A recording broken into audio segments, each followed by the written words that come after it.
আজকে আমি আপনাদেরকে এই ক্লাসে বি ভার্বের ব্যবহার শেখাবো। অবশ্যই ক্লাসটা প্রথম থেকে শেষ পর্যন্ত দেখবেন। যারা দেখবেন অবশ্যই আপনারা বি ভার্বের ব্যবহারটা আজকে শিখতে পারবেন। চলুন তাহলে আমরা একটু দেখে নিই, লক্ষ্য করি। দেখেন, প্রেজেন্ট টেন্স আমরা বি ভার্ব ব্যবহার করব এম ইজ আর, তখন তার অর্থ কি হবে? হয়, আছে বা আছে। এখন কখন হয় হবে, কখন আছে হবে বা কখন আছে হবে, এটা আমরা শিখবো। দেখেন, পাস্ট টেন্সে অক্সিলিয়ারি ভার্ব অথবা বি ভার্ব হবে ওয়াজ ওয়্যার, তার অর্থ কি হবে? ছিল বা ছিলাম।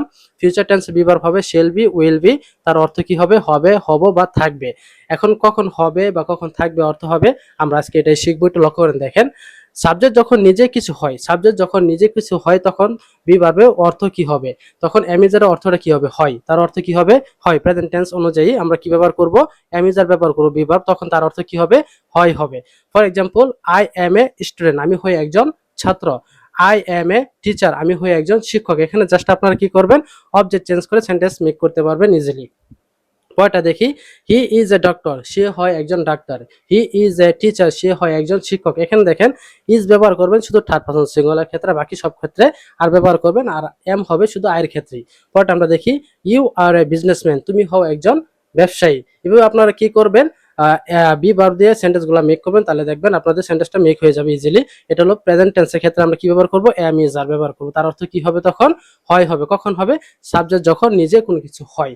এখন আমরা পাস্ট টেন্সে দেখি কি আছে? ওয়াজ আর ওয়্যার, তার অর্থ কি হবে? ছিল বা ছিলাম। দেখেন, ফর এক্সাম্পল, পাস্ট টেন্সে আমরা কি ব্যবহার করব? ওয়াজ ওয়্যার, তার অর্থ কি হবে? ছিলাম। তার অর্থ কি হবে? ছিলাম। যেমন, আই ওয়াজ এ টিচার, আমি একজন শিক্ষক ছিলাম। হি ওয়াজ এ ডক্টর, সে একজন ডাক্তার ছিল। এখানে জাস্ট আপনারা কি করবেন? অবজেক্ট চেঞ্জ করে হাজার হাজার সেন্টেন্স মেক করতে পারবেন ইজিলি বি ভার্ব দিয়া। পরের টাক্সটা লক্ষ্য করি। ফিউচার টেন্স আমরা কি ব্যবহার করব? শেল বি অথবা কি উইল বি, তার অর্থ কি হবে? হবে বা হব। কেউ কোনো কিছু হবে বা হব অর্থে আমরা কি ব্যবহার করব? শেল বি অথবা কি উইল বি।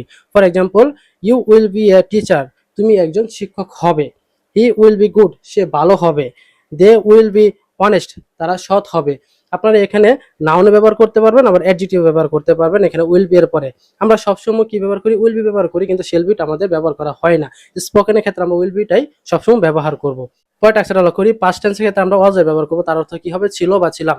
যেমন, আমি কোনো জায়গায় ছিলাম, সেক্ষেত্রে আমরা ওয়াজ ব্যবহার করব। যেমন, আমি ঢাকায় ছিলাম, আই ওয়াজ ইন ঢাকা। আমি খুলনায় ছিলাম, I was in Khulna. He was outside, সে বাহিরে ছিল। যদি বলি যে সে ভিতরে ছিল, তাহলে কি হবে?